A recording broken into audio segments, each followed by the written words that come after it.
This is David with The Verge, and this is the iPhone 5S. This is Apple's flagship phone, but it's the mid-cycle version. Like the 4S and 3GS before it, this device comes with a bunch of changes and improvements, but no huge design refresh. On the plus side, at least this year, unlike with the 4S, people will know you bought a new phone. Yes, the 5S is the same brushed aluminum shell and chamfered edges as ever, as light and thin and comfortable in one hand as ever. I do wish there were an option with a slightly bigger screen, but overall it's still hard to beat the design and construction of the iPhone 5S.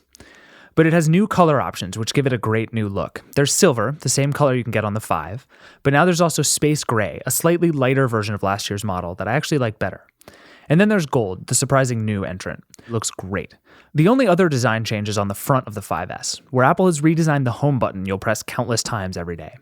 Now there's a ring around the button that matches the color of your phone. It's designed so that the iPhone 5S can read your fingerprint, which enables easily the most innovative feature on the 5S, Touch ID.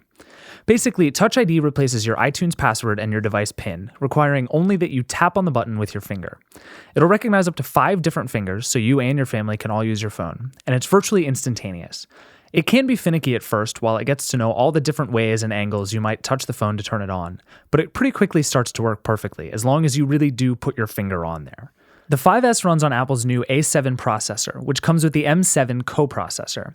The M7 takes inputs from the compass, accelerometer, and other sensors, and together they let the phone tell when you're driving, or when the phone's idle, or when you get out of the car and start walking. The A7 itself is kind of the same story. It's good now, but there's really nothing to do with all the power it offers.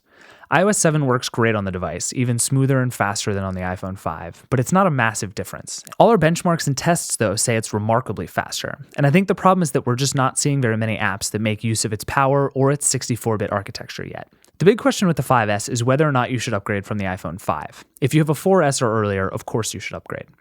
But if you have a 5 and you care about taking pictures, you probably should as well. The 8-megapixel camera on the iPhone 5S is fantastic.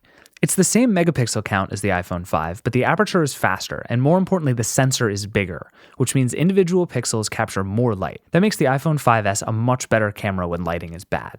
The A7 processor also lets you use image stabilization in your photos, zoom in and out while you're shooting videos, and best of all, shoot slow motion video.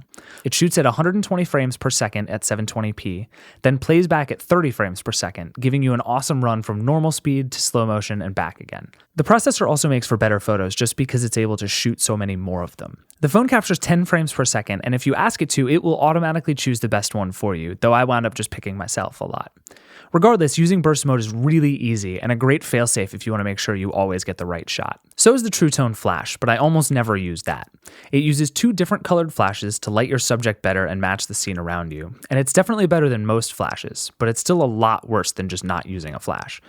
Battery was the one slight disappointment in the 5S upgrade. That's not to say it's bad. It's not. It's not even worse. It's just not meaningfully better than the iPhone 5. You'll get a full day as long as you don't use it constantly, but nothing more. The iPhone 5S starts at $199 for 16 gigabytes of storage, and it's the best iPhone ever. But of course it is. There are plenty of cool features here, but Apple and developers both need to work to get the most out of the A7, the M7, and even from your fingerprint. And for those still wanting a bigger screen, there are plenty of alternatives like the HTC One and the Moto X that the 5S doesn't exactly leave in the dust. I like the iPhone 5S a lot, and it's still probably the best overall smartphone on the market, but the best may still be yet to come.